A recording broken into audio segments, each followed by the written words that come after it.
Well, the president's son-in-law, Jared Kushner, is drawing new attention for his campaign meetings with foreign officials.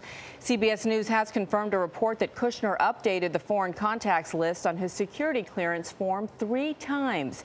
He added more than 100 names after mentioning 0 contacts on his original form. The top Democrat on the Senate Intelligence Committee is asking Kushner and Donald Trump Jr. for documents on last year's meeting with a lawyer who's said to have had ties with the Kremlin. Senator Mark Warner says he expects Trump Jr. and Kushner to testify to Congress. The president's lawyers reportedly learned of that meeting more than 3 weeks ago.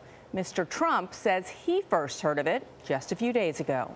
The president told reporters on his flight to Paris that health care is more difficult than peace in the Middle East. This morning, he focused on GOP lawmakers tweeting, after all these years of suffering through Obamacare, Republican senators must come through as they have promised. Nancy Cordes is on Capitol Hill with reaction to the newest Republican plan to replace Obamacare. Nancy, good morning.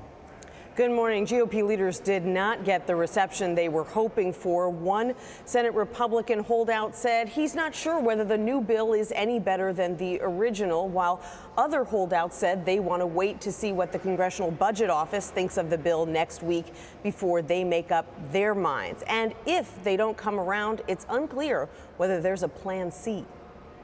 We urge every member of the United States Senate to roll their sleeves up and get this bill to the president's desk and get it there soon. The White House announced its support for the party's new health care bill, even as some GOP senators held back. How do you feel about the bill, Senator? Maine Senator Susan Collins said she will vote no. So did Kentucky's Rand Paul. Do you think the new version is better than the old version? No, I think it's worse.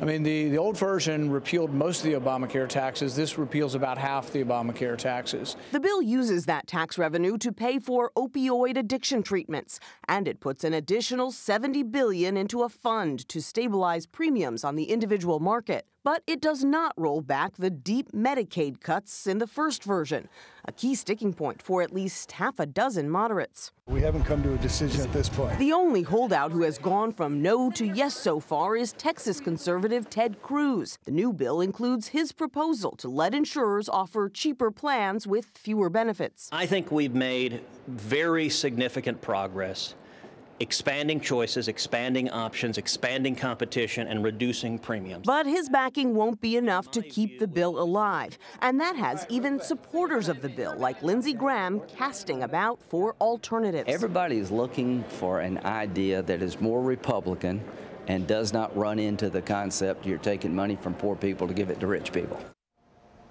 Some moderates are mystified by the fact that Senate Majority Leader Mitch McConnell did not address their chief concern, Medicaid, in this new version. And that has led some to speculate, Jeff, that perhaps he has always known that getting to 50 votes was a long shot and he'd rather fail, if that's what's going to happen, with a more conservative bill than a more moderate one. Nancy Cordes, thank you very much.